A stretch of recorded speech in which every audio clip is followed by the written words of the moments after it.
और इसके लिए फीस भी ज्यादा लगेगी। 2,000 रुपये में काम नहीं चलेगा। आपके पोते पर ज्यादा ध्यान देना पड़ेगा। इसके लिए आपको महीने के 5,000 रुपये अलग से देने होंगे। मुझे इसको एक्स्ट्रा टाइम भी देना होगा। दीनदयाल ने कहा, मैं आपको 0 रुपये की जगह 10,000 रुपये दूंगा। लेकिन इस साल मेरा पोता 10वीं में पास होना चाहिए। अब मैं अतिरिक्त पैसे ले रही थी, इसलिए मैंने अतिरिक्त क्लास के लिए भी हाँ कर दी। दोपहर 2 बजे से 3 बजे तक बाकी सारे छात्र ट्यूशन खत्म करके अपने अपने घर चले जाते थे। लेकिन रोहित 3 बजे से लेकर शाम के 5 बजे तक अकेला ट्यूशन में रुकता था। उस वक्त मेरे घर पर कोई नहीं होता था। एक दिन जब सारे छात्र चले गए तो मैं भी थोड़ा आराम करने के इरादे से किचन में पानी पीने के लिए चली आई। जब किचन में से बाहर आई तो मैंने देखा कि रोहित मोबाइल चला रहा था। जैसे ही मैंने उसके हाथ में मोबाइल देखा, मैंने उससे मोबाइल ले लिया। उसके पास जो मोबाइल था वो साधारण नहीं था, बल्कि बहुत महंगा फोन था। 13 साल के लड़के के हाथ में 1.5 लाख रुपए का फोन देखकर मेरी आंखें फटी की फटी रह गईं। रोहित बहुत ही जिद्दी था। ये मुझे उस दिन समझ में आया जब मैंने उसके हाथ से मोबाइल लिया था। वो मोबाइल वापस लेने के लिए बहुत जिद करने लगा। इस खींचातानी में मेरी ओढ़नी नीचे गिर गई थी और रोहित की नज़र अचानक गलत जगह पर टिक गई। वो एकटक बस मुझे देखता रहा। उसकी नज़र को समझते ही मैंने उसे उसका मोबाइल वापस दे दिया और तुरंत अपनी ओढ़नी संभाली। मैं रोहित को छोटा समझती थी, लेकिन उसमें बच्चों जैसे कोई अंश नज़र ही नहीं आए। मैंने उसे उसका मोबाइल दे दिया और उसके बाद मैंने उससे कुछ नहीं कहा। मैंने उससे कहा, ट्यूशन खत्म हो गई है, अब तुम घर जाओ।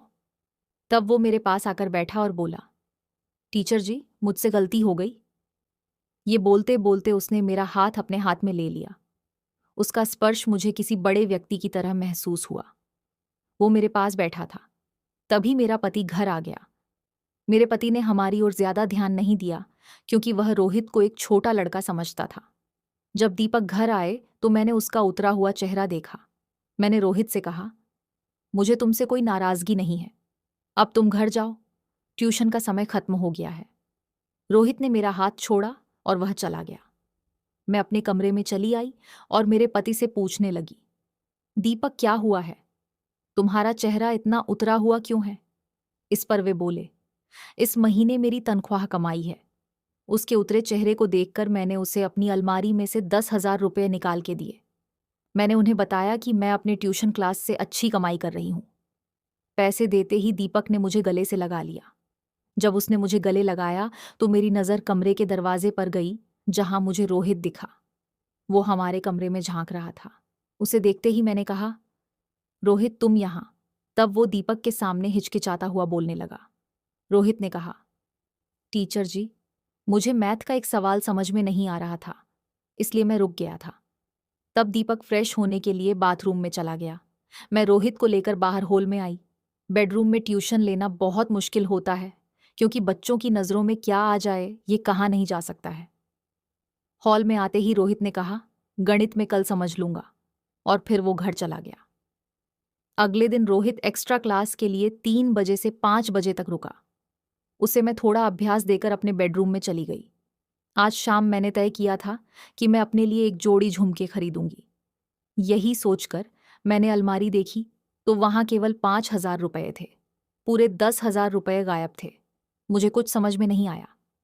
आखिरकार मेरी आंखों में आंसू आ गए।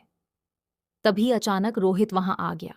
उसने मेरे आंसू पोंछे और मुझसे पूछा, क्या हुआ?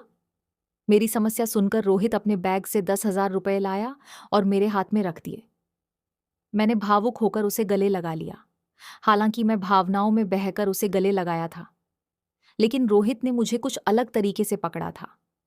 उसका स्पर्श मुझे गलत जगह हो रहा था।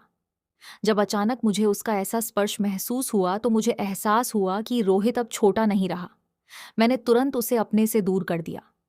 जब मैंने उसकी नज़र देखी तो मैं हैरान हो गई। मैंने उसे पैसे वापस दिए और उसे बाहर हॉल में भेज दिया। उस दिन के बाद से रोहित मुझसे और ज्यादा चिपकने लगा।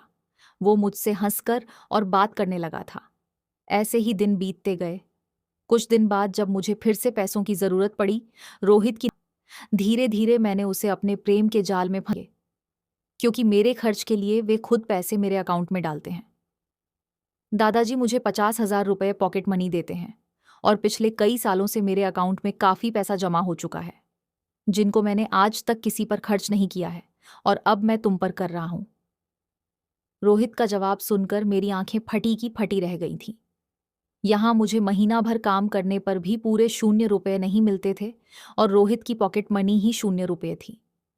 उसके पॉकेट मनी के पैसे पर मैं अपना अधिकार जमा रही थी। इस पर से रोहित मेरी इच्छा पूरी उस दिन मूल में 2 घंटे घूमने के बाद मैं बहुत थक गई थी। घर आते ही मैं आराम करने लगी और फिर अपने कमरे में बाल सुखाने लग गई। तभी रोहित मेरे कमरे में आ गया। मुझे बाल सुखाते देखकर वो पूरी तरह से होश खो बैठा। मेरे पास आकर वो मेरे शरीर पर हाथ फेरने लगा। मैंने उसे खुद से दूर किया तो उसने मुझे जोर से अपनी ओर खींचा। रोहित ने कहा, टीचर मैं आपको जो चाहिए वो दे रहा हूं ना? तो आपको भी मुझे जो चाहिए वो देना चाहिए ना? रोहित ने मुझे अपनी अनुचित इच्छा व्यक्त की।